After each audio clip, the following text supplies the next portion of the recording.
I'd like to start with not getting right into Ryan's presentation, but to introduce a couple of people who already introduced themselves, but to let them talk about their specific area. So Allison Campbell from the Washington State Historical Society has some things to share with us. I think we'll all want to hear. So how is things coming with that PPE collection that you're pushing? It's great. Thank you, Alice. For those of you who I haven't met, which is many of you, I am the Heritage Outreach Manager at the State Historical Society. So my job is really to kind of support heritage organizations across Washington. And what I've been doing is a lot of this kind of convening, joining other groups who have been convening on their own and trying to convene mostly museums and historical societies to find out how they're faring and how we can support them. One of the ideas that actually I think came originally out of a conversation between Alice and Chieko with Port Culture was to coordinate a PPE drive amongst museums. A lot of museums use nitrile gloves and masks in their collections work. Some museums like ours, we buy it when we see it cheap and on sale, we buy a ton of it, so we have closets full. And so we kind of worked together to coordinate donating some, and I know that the White River Museum made a big donation, the Everett History Museum made a big donation. So we're asking those of you who might have these materials in a closet somewhere to make that donation. There's a great website called getusppe.org, O-R-G. And you can go there and you can type in your zip code and it will tell you the closest donation point, and it might be a hospital or it might be a fire station. It will say if they take unopened boxes or just open, or some of them will accept open boxes of materials, and then you just drop it off. But then we're hoping that you will share that publicly on your social media feeds, just to sort of illustrate the collective efforts of the cultural sector in supporting our healthcare workers. So we have two hashtags that we came up with, just hashtag #GetUsPPE, which is the one kind of nationally that's being used, and then specifically hashtag WA Museums Give PPE. So WA WA Museums Give PPE. All of this information is on the Washington State Historical Society's website, which is washingtonhistory.org. Under support, we have a COVID-19 resources page for museums. And so you can, we have tons of links to webinars and resources about fundraising and development and digital audience engagement, all the kind of things that museums are having to think about during this period of closure and as we plan to, reopen. So there's just tons of resources there, including information about our PPE drive. So you're encouraged to join us. And then just a few other things I wanted to mention since I have your ear. The nominations are open for our History Awards. So if you're not aware, the Washington State Historical Society gives out annual History Awards. There's multiple categories. And so that is sort of moving forward with the hope that we will gather in September potentially to acknowledge our award winners. So that's also all on our website. If you have a great project, a great exhibit, a great individual that you would like to nominate, we would love to hear about it. And then finally, you'll also find on our website my heritage census. I've been trying to collect data from as many heritage organizations across Washington as possible. This has all gotten complicated because I've been asking for a lot of just basic organizational info that might have changed in the last 3 to 4 weeks, given our global circumstance. So I'm asking folks to still go ahead, one per organization, to complete that census based on 2019 data, so we can get a kind of snapshot of what things looked like pre-COVID-19, so that we can follow up in 6 months or even a year maybe with a shorter survey to try and gauge impact and what all of this has meant for your organizations. But in order to do that, we need to kind of get the picture of what things looked like before. And unfortunately, I launched my census in mid-January, just before all of this happened, and so it's gotten a little bit complicated. But I will go ahead and let Alice move on in the agenda, but if you have questions for me and want to just type them into the chat, I'll go over to the chat and pay attention to that and try and share some responses there. But thank you so much to ACTO. I love this organization and the way that you support your members. So thanks, Alice. I'm just going to ask you one thing. Could you remind us of when the nomination deadline is for the awards? Yeah, I think it's officially right now the end of April, but I would not at all be surprised if that gets pushed back to the end of May. So that's where it's also, not to just one shameless plug after another, but if you go to the Washington State Historical Society's Facebook page, we have a private group just for heritage organizations called Heritage Outreach. That's where you can get sort of immediate information. All of this is going to that Facebook group and also to our website, but I will be the first to tell you our website is not the easiest thing to navigate. So if you just want a sort of direct line to information, that Facebook group's probably the best, called Washington State Heritage Outreach. David wants to talk to you when you have a chance. Great. Thank you. So we have Sarah Steen, who's joining us, the preservation. I always get this wrong, the exact title, but preservation landmarks.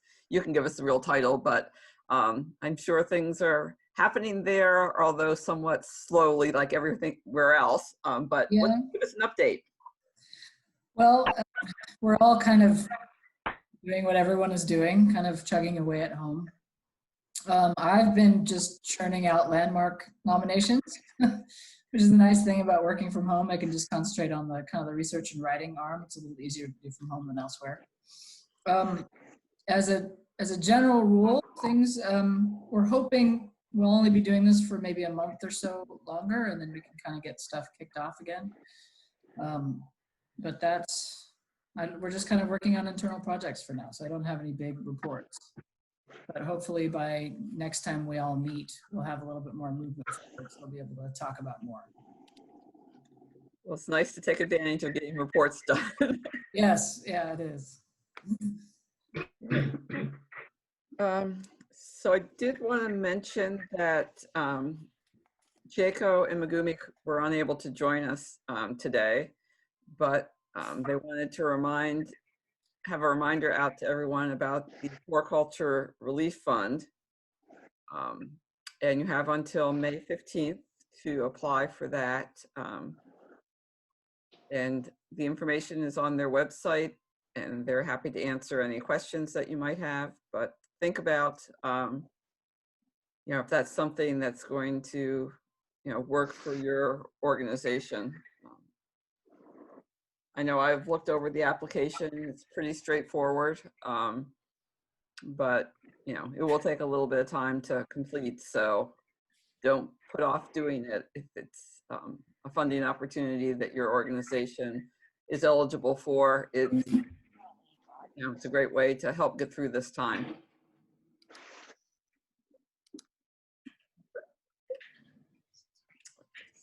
So, any questions that anybody has? I should have stopped after each of the speakers, but are there any questions that you have for any of the people that have spoken so far?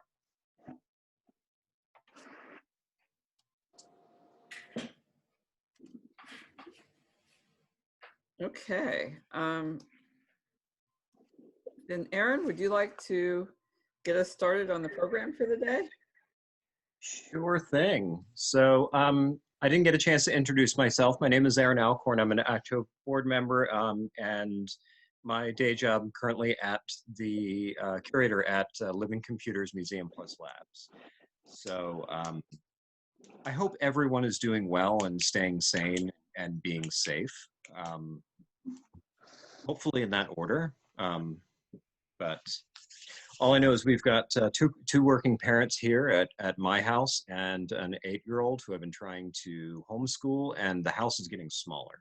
So one of the things that we've been having a conversation about is ways that we can engage with the heritage community, and also some of the challenges that are faced in terms of online engagement. Lots of museums are just rushing to try to create programs that didn't exist before, or maybe they were nice to have but never got done, and everyone's kind of moving, and so it's one of those things that it's a great opportunity for us today, and hopefully as we continue on to the future, is to continue talking about online engagement strategies, all the rest. And so one of the things that I'm really excited about is the Washington State Jewish Historical Society, in part because well, Ryan, well, I don't want to steal Ryan's thunder, but what is done really well is making collections available remotely to audiences. And part of this is very good practice, but it's also out of necessity because of the society doesn't have a physical location that's open to public. It's kind of everywhere. So I'm just going to go ahead and introduce Ryan.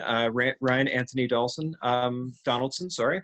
He's an information and heritage content manager with experience in cultural heritage and business and institutional environments. And Ryan's currently the collection strategy manager and archivist at the Washington State Jewish Historical Society. He's also, because apparently one job is not enough, he's also a senior consultant with the Information and Archival Services Division of the Winthrop Group. And prior to that, Ryan was a senior manager of Heritage and Information Services at the Durst organization. So with that, I'm going to go ahead and turn it over to Ryan. Thank you, Aaron. Just give me one moment here to get adjusted.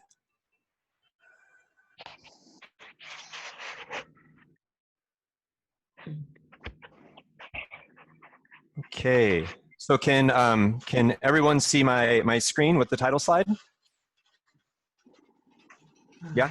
Yes. Yes. Okay, just wanted to verify that. I have multiple screens going, and with this virtual presentation, it'll be, it's great to be able to share this with you all today. Thank you, Aaron, for that introduction, and thank you to both you and Aaron and Alice for inviting me to present today. I'm really looking forward to this opportunity. I'm also would like to echo and send my well wishes to all of you and anyone who has been significantly impacted by COVID-19. I know that this is can be a challenging time for us, and I appreciate this opportunity to be able to connect with you today and to talk about my work with the Washington State Jewish Archives, and in particular, the oral history program. And also, it's great to see some familiar faces, including staff of the Washington State Jewish Historical Society, as well as a number of members of the Jewish Archives Committee that collectively I think could do a much more insightful presentation based on all of the experiences that they've had on the collections overall. But I will try my best.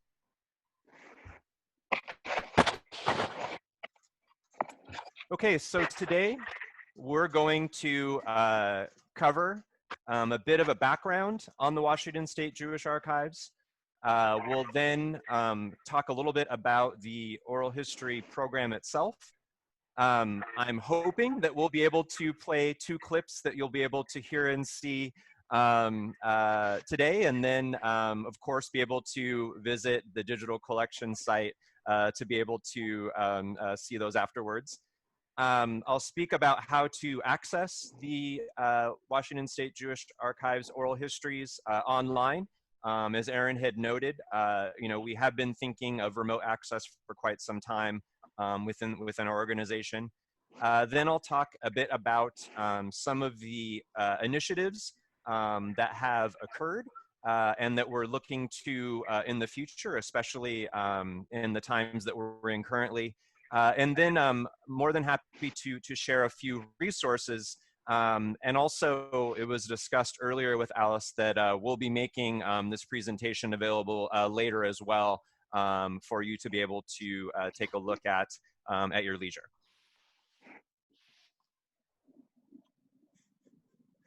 Okay, so what is the Washington State Jewish Archives? And really the essence of the archives is that it is a long-standing collaboration of the Washington State Jewish Historical Society and the University of Washington Special Collections. And our mission is to collect, capture, and preserve materials that document the local Jewish community in Washington State, and to make them as broadly and widely as accessible as we can. The collection spans photographs, documents, artifacts, and of course the oral histories. All of the materials are deposited at the University of Washington Special Collections, which is where up until recently I was based on a weekly basis.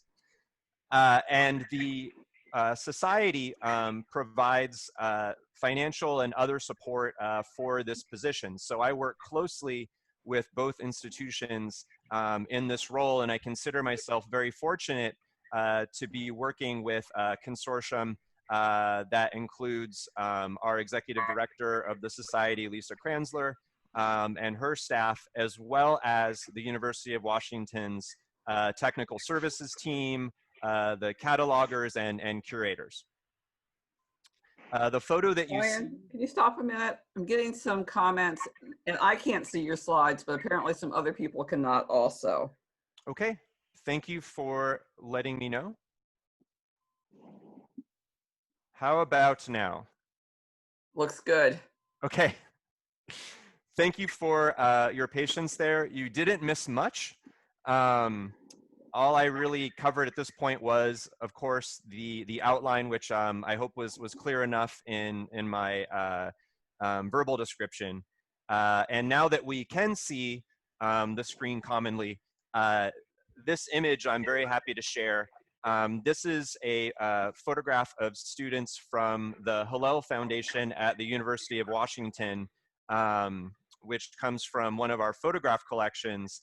As you can imagine, we have a lot of great material related to the Jewish community, students, professors that are a part of the university. And it also forms the virtual background that I have right now as well.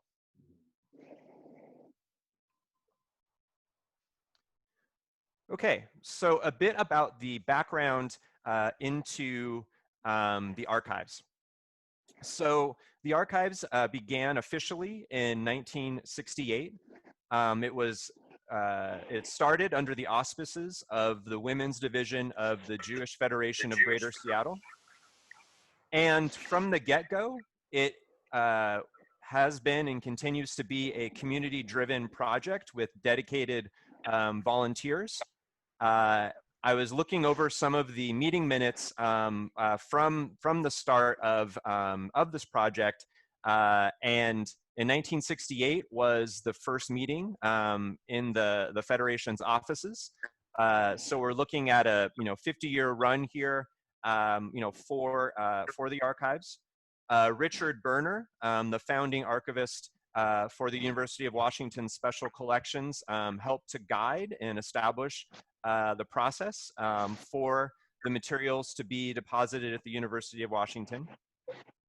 And it came at a time when the university was making dedicated efforts to collect from a variety of communities. Not in addition to the Jewish community, also the African American community, the Scandinavian American community, and the Japanese American community. And there's also some great oral history projects that have emerged through those channels as well. So the process really involved, going out into the community, having individuals being nominated, and with that, a lot of parallel collecting as well, in terms of organization and family papers, as well as other materials. And this process grew and grew. And then in 1980, the Washington State Jewish Historical Society was established to really connect those past materials to the present and really leverage the archives, and in some ways was a response to the growth of the archives. So from the initiation point, really having a mission to activate the archives and raise awareness. So there are a number of programs to do this. That includes exhibits. Exhibits that include Agents of Change, which focuses on 20 remarkable women of Washington State. Exhibits on the Soviet Jewish experience. Shalom Open for Business, which looks at local businesses, and that exhibit, among other venues, was at the Museum of History and Industry in 2014, as well as exhibits on the Sephardic community as well. In addition to the exhibits, there's also publications, including Distant Replay, which is a statewide survey on Jewish athletes and those involved in sports. Family of Strangers, Building a Jewish Community in Washington State, by Jackie Williams, Molly Cohn, and Howard Droker. Howard being the first professional archivist on staff for the archives.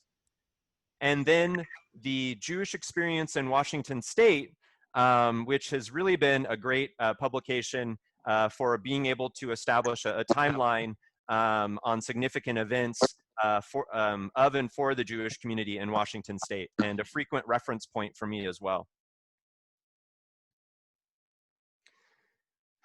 So getting to the oral history program itself, there to date are nearly 500 interviews and approximately 34,553 minutes of content.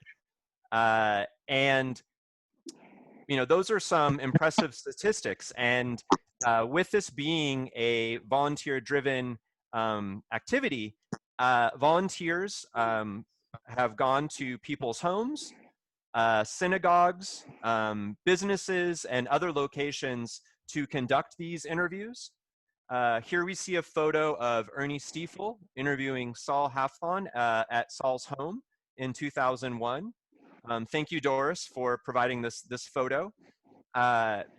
This interview is very interesting because Saul provided a mental map of describing all the businesses and homes that he saw growing up in the Yesler Terrace area, which is a very interesting interview. As you can kind of see from the image, visual aids can be included. The interviews can be a pathway to additional materials coming into the archives.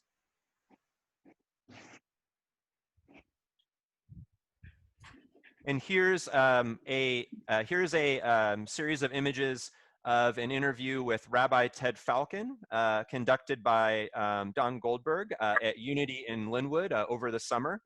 I had a chance to sit in on this interview when I had first started in this position. And here you see it is a video recorded interview.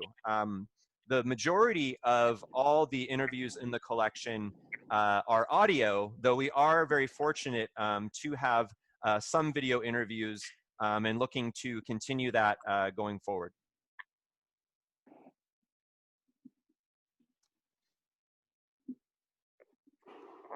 So the question is, you know, whose voices and stories do we hear?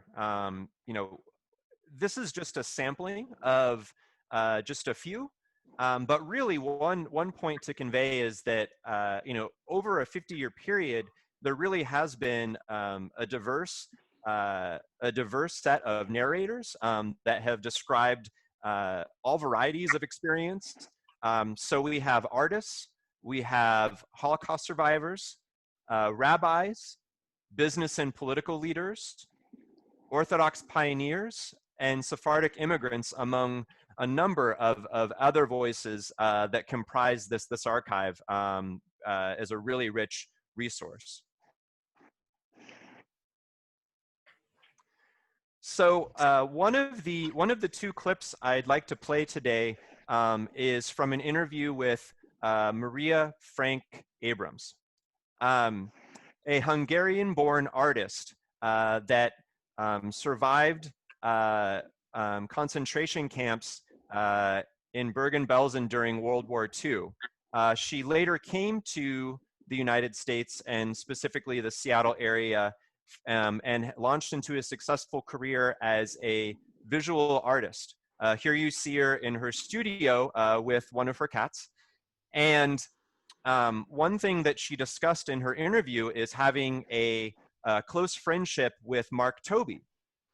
And for the clip I'd like to play, she talks about meeting him in Switzerland and talking about her experiences interacting with him in Seattle, and how much she gained from being able to have these conversations with him. And also, she also is going to talk about a project she was commissioned to do for an opera sponsored by the Jewish Community Center. So just give me one moment to play this clip.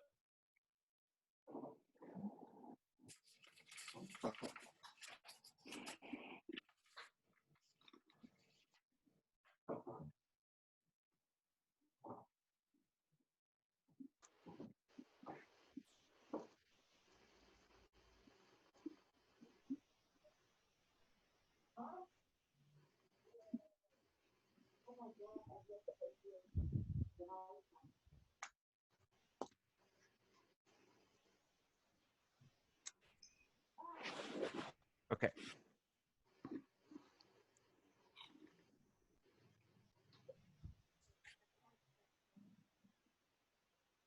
One moment to address the audio.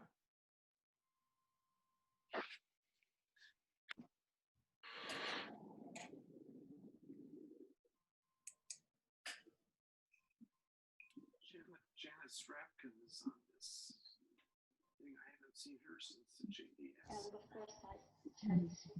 I wish I could have had one of his paintings at this stage of the game. I'm afraid I am not in that league. But you know, long ago, I used to live in Seattle, and I was a student. I used to go to John Uzi to have my things framed. And both my husband and I used to be very friendly with John. One quick question. Can you see my screen? Yes. Yes, okay. And it's playing along with the audio? Okay, just wanted to double check. And in his framing shop, you could always find many of these beautiful paintings of that period. And they were very inexpensive. You could buy one then for $75 or $100. And my husband said, let's get one. And I said, but Sydney, how can we? You see, we lived on $120 a month. But now I realized that my husband was absolutely right, and I was very foolish, because it would have been much better not to eat for a couple of months and buy one of Toby's paintings at that time. It's too late now. I understand he was the first patron with her. Yes, that was also through Yuti's framing shop. He saw a woodcut I had done, and actually this woodcut I did in school the last months of my senior year. He liked it very much, and he bought it. And then later on, when I learned to know him personally, he asked about this print. And when he learned that I still had some left, he bought one and gave it as a gift to Eva Heine, who to this very day treasures it, and she makes a point to come to see all the exhibitions I have that she can possibly attend. She has been, because of this print, a friend. It's nice to have her for a friend. A few years ago, I know that you did some work and some set designs and costumes for an author, I think there are two authors. Yeah, would you like to talk about that? Well, that was in 1962 when the Jewish Community Center, commissioned an opera. The composer who wrote the music was Michael White, a young man who was sent here on a Hillel Foundation grant to compose music here in Seattle for the schools, and he has been very, very active in musical circles and an extremely gifted young composer. He and George Bluestone, who was a professor of English at the University of Washington, were asked to compose this opera to write the libretto. And when it was being produced, I was asked to do the costumes and the sets for it. Now, I have had some experience in costume design previously, but none in set design. And I was very reluctant to undertake it. But I was stuck into it. I was told I will have all the help. People who will be working on this were experts, and they will be able to advise me on all the things, and so on and so forth. Well, I am not sorry that I undertook the designing of these sets. It was a fantastic experience for me. The help that I was promised was not forthcoming, I must say, and I had to do most of the work on my own. So then came to subcontraction, which of course I knew nothing about, and I still don't know anything about. It turned out that I had to paint all the sets, and I had to make the decisions on the colors. Now, this is a tremendous problem with set design, because the colors that you use painting the set will change once they are on the stage under different lighting designs and different lighting conditions. So I felt like working in the dark, and I used to have terrible nightmares about it, because this was the first time in my life when my work did not only affect me, but it affected hundreds of other people. Well, in the long run, it turned out to be the most successful and most gratifying experience for me. I will never forget the first night, and I think that this is really never given to a painter. When I sat in the audience and the curtain went up on the second act, and the audience burst into a very spontaneous and enthusiastic applause, and I knew that they were applauding me, that is the sets and the costumes that were on the stage. I cried. So I realized that may have been a little challenging to hear, which is why I had looked to include the audio, but really just a remarkable story in terms of hearing about, you know, her inspiration, being able to work with Mark Toby, and then being able to have that opportunity through the community center to design those sets, and for it to help inspire her career further. So the second clip to play comes from a oral history interview with Josh Gortler and Michael Cohen from Klein Galland. They were interviewed by Howard Droker and Cora Miller. Josh Gortler served as the executive director for the Klein Galland home from 1969 until he retired in 2006. So he has a 40-year viewpoint on running this business. Klein Galland is a skilled nursing care home that first opened in Seward Park in 1914 and expanded from there, and includes the location of the summit at First Hill for independent and assisted living.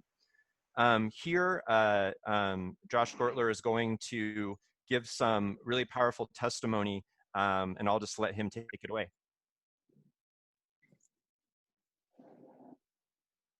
I was born in Poland, in a very small village, and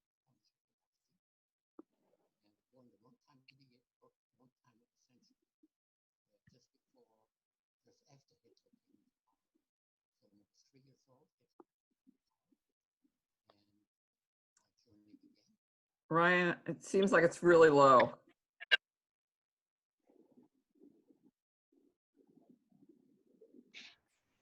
Okay, one moment.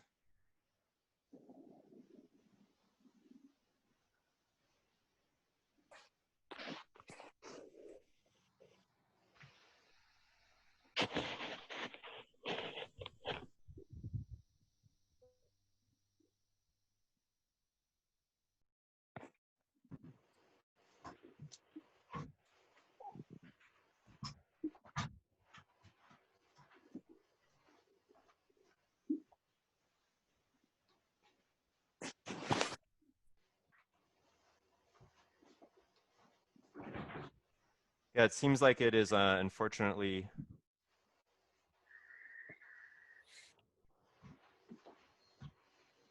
stalling a bit. I apologize for that.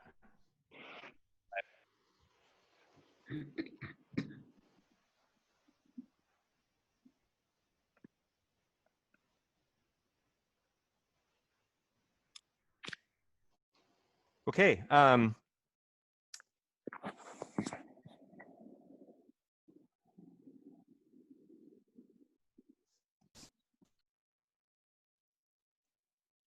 I will have this, include this as a link in the, for you to hear the rest of it. But essentially, he was describing leaving and coming to the United States with his family at a very young age, and then goes on with Michael Cohen to talk about running the Kleingallon business and all of the changes and things that he was seeing as well. And I will add that to the list. So in addition, another very interesting factor for the oral history collection is that there are generations of narrators. You know, here are just a few of the families that are represented.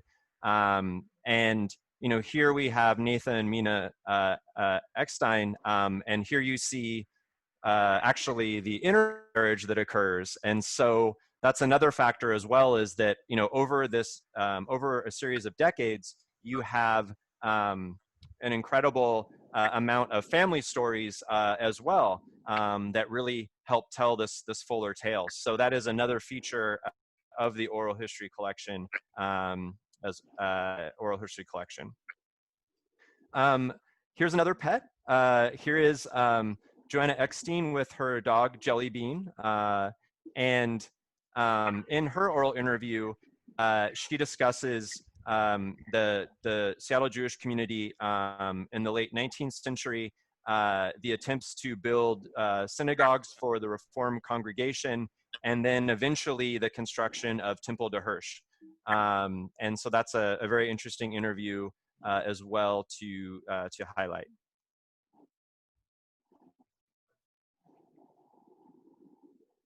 And then the last interview to talk about specifically is with Ruth Fast. This was the last interview that we accessioned into the collection. It was done on January 8th with Ruth Sassoon and Janice Rabkin. Ruth was born in 1920 to a secular Jewish Zionist family. She immigrated to Palestine, sang with the Palestine Broadcast Choir. She subsequently served in the British Army in Palestine and Cairo. She eventually traveled to Portland and met her husband, an architect, who then came to Seattle to work for John Graham.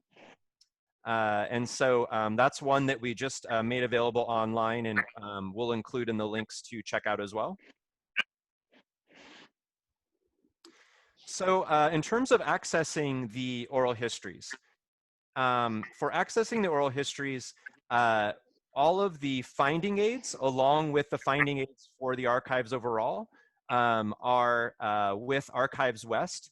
Archives West is part of the Orbis Cascade Alliance that includes collections from Washington, Oregon, Idaho, Montana, and Utah. So whether the collection is digitized or not, there will be a description and a record of that material on Archives West.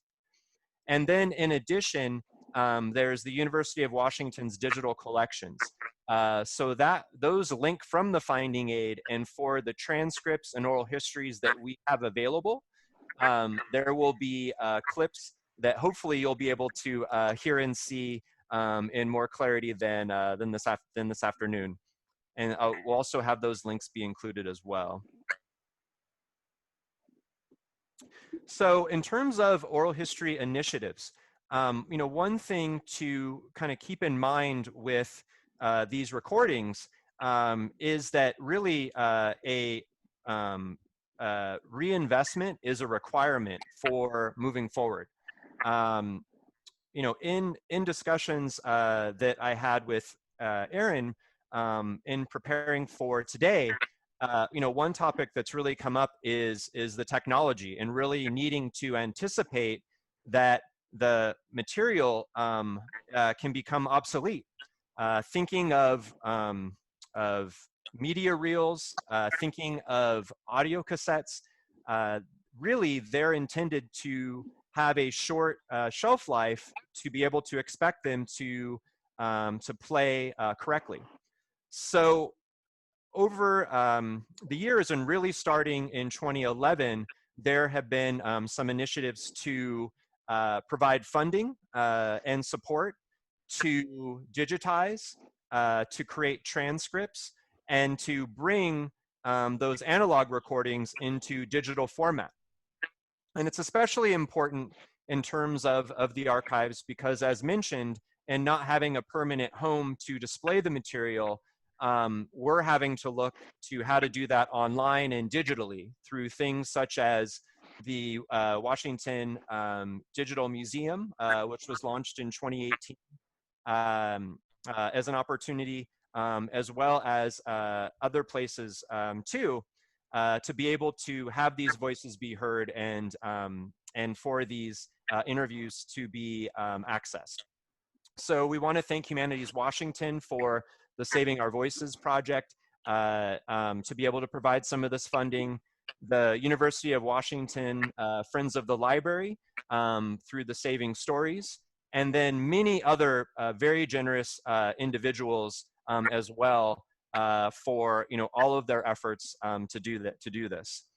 And as an additional point, in making the material become available online, also recognizing the ADA requirements as well. So being able to have transcripts be produced, being able to add closed captioning for the videos is something that also these resources help support.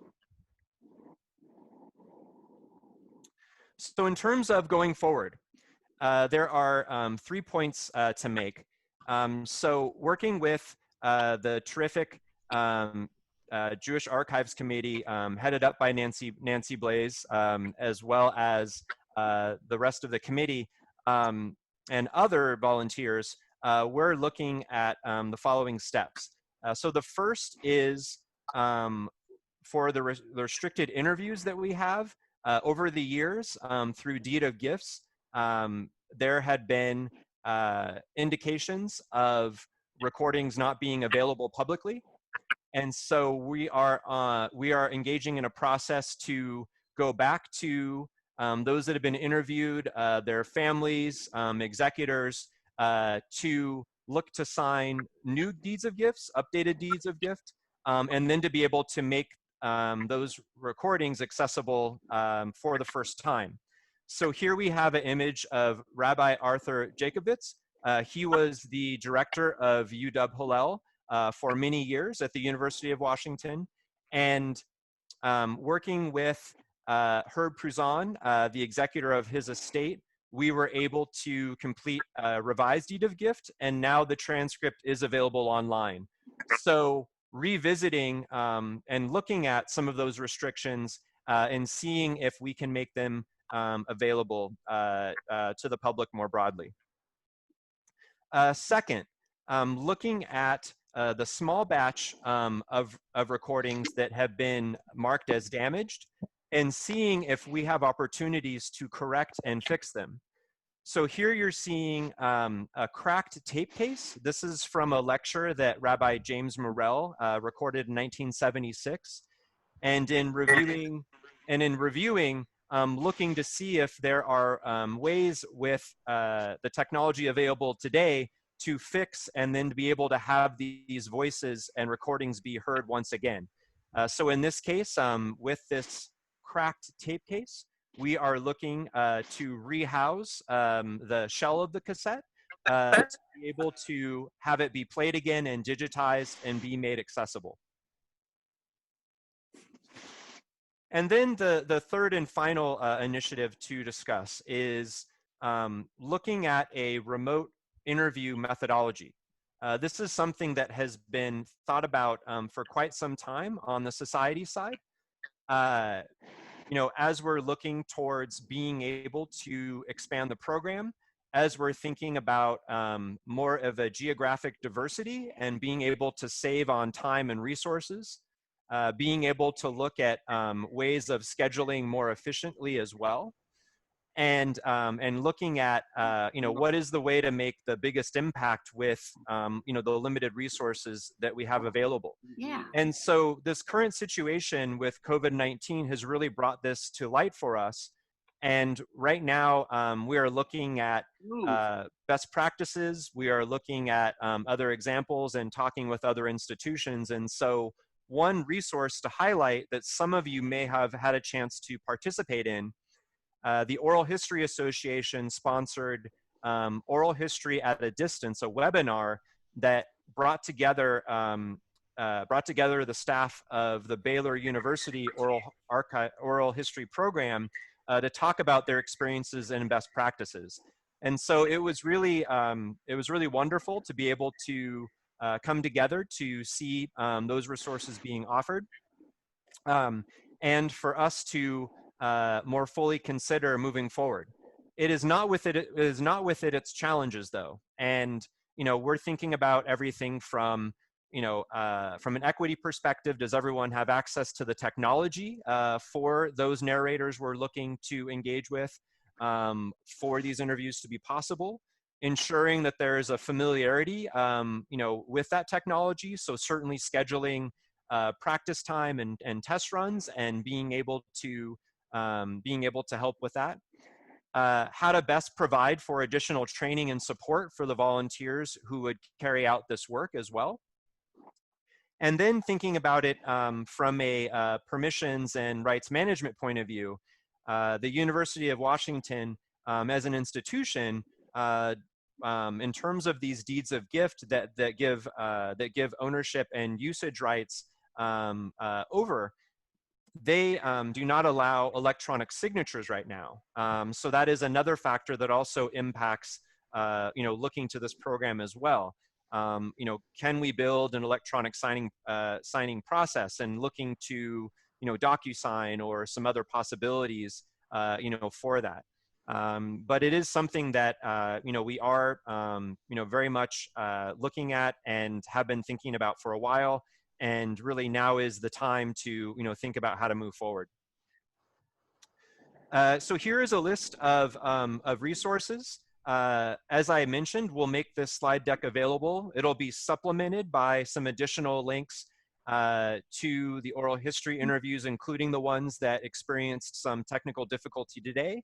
So you'll be able to hear it in your own home. And with that, I just want to thank you. It means a lot to me that that you took time out of your day to join in and to be able to hear a bit more about the Washington State Jewish Archives. as well as the oral history collection. By all means, we invite you to go on to the UW Digital Collection site to hear these interviews, to read the transcripts, and to also let us know any comments or questions that you have. And with that, we'll open it up for questions. Thank you so much. Okay, thank you a lot, Ryan. It was really very interesting. A lot of good information. I am going to have to ask, because it's like 3 minutes before 2. If people can stay, we can stay on a little bit longer.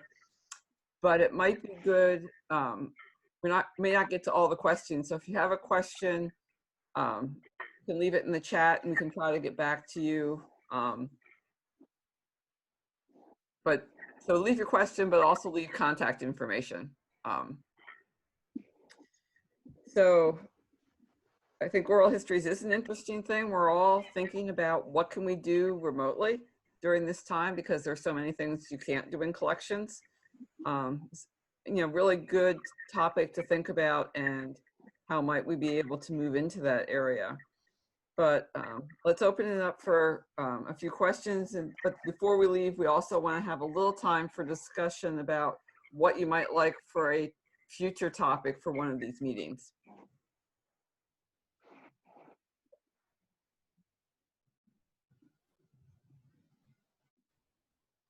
Okay, so I'll start with a question, Ryan. It's sort of interesting that you have your collection housed with the University of Washington. I think that's an issue for some small organizations of how do you house, where do you house? Could you talk a little bit about how you were able to make that partnership with them? Sure. So it's a partnership that has been long established, as mentioned. So it was, in the late 1960s. And, with that, the big driver being, the staff of the university working in collaboration with, the Federation. In terms of materials that we have limitations on making accessible online, individuals can set up appointments to come in to be able to see these items. And really what you're seeing online is actually just a small percentage. There's over 4,000 photos in the collection. There's few of the documents that have been digitized. So really the partnership comes full circle in terms of being able to have staff with the university be able to assist with that access. And then in terms of the society being able to look for and help assist with donors who are interested in donating. So there's really a synergy there between the society being able to be that partner in terms of supporting my position, being able to help with the collections building, and then be able to have the university house and make accessible the materials. So I think without having that physical location, it's been we've been extremely grateful for being able to have that. But I really think it took some forward thinking, Alice, long ago to be able to get to where we are today.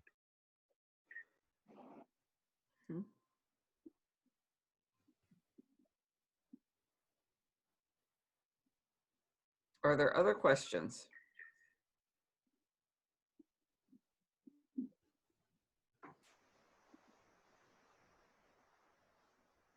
So we had quite a few people from the Washington State Jewish Historical Society.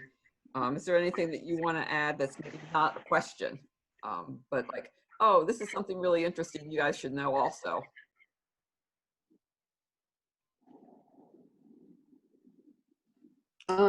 Alice, this is Lisa Kranzler, Executive Director of the Historical Society. And I would also, first of all, want to thank both you and Ryan for bringing this to us today. Really appreciate it. And thank you all that were on this call. I need a haircut. um, so I try not to go on. But I wanted to add, the one thing is that on our digital museum, the Washington Jewish Museum, what we are trying to do is coordinate and collaborate with the resources of the Jewish archives.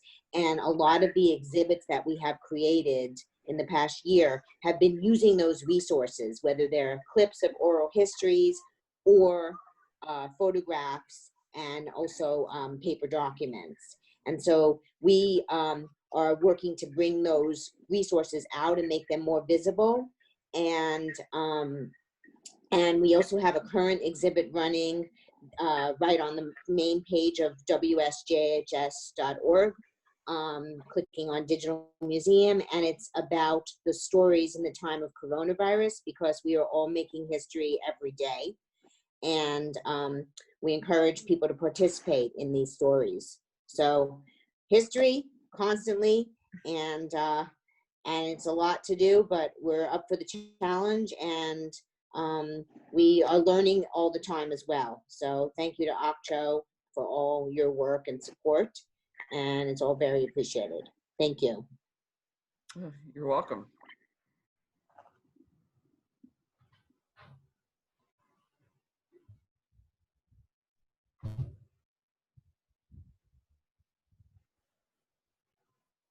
Okay, any other questions, comments about the Oral History Project?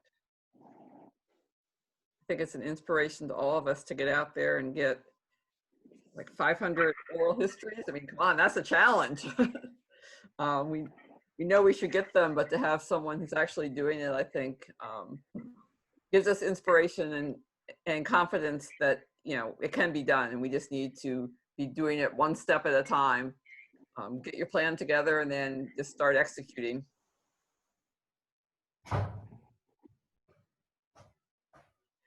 Okay, so I'm going to switch topics in that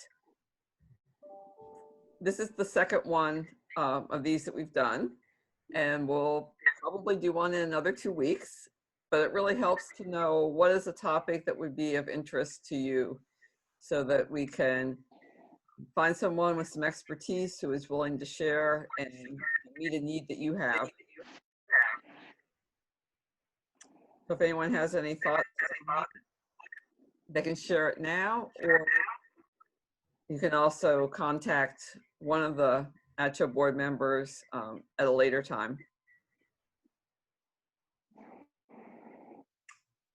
Info@acho.org. You can go to our website and you can leave something there.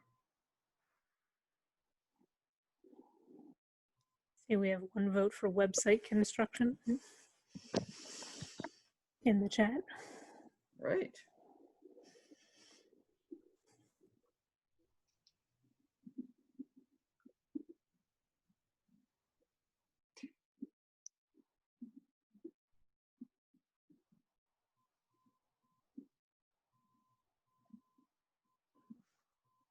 Would that be specifically like self-constructing a website or finding help for that?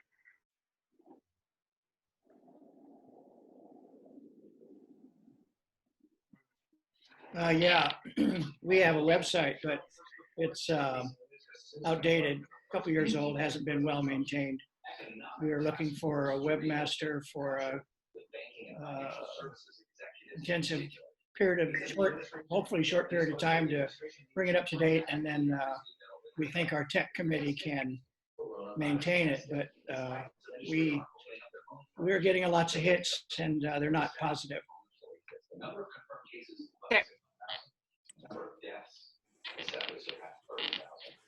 Do you know what platform you use? We are using, I'm not that tech savvy, but they tell me that it's GoDaddy. Okay. And it's also WordPress.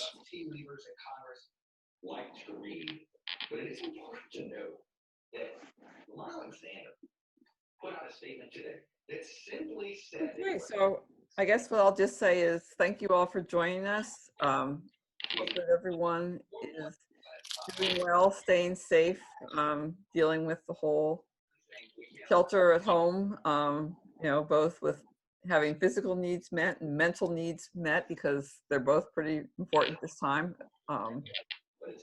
And we look forward to getting together with you again in a couple weeks. So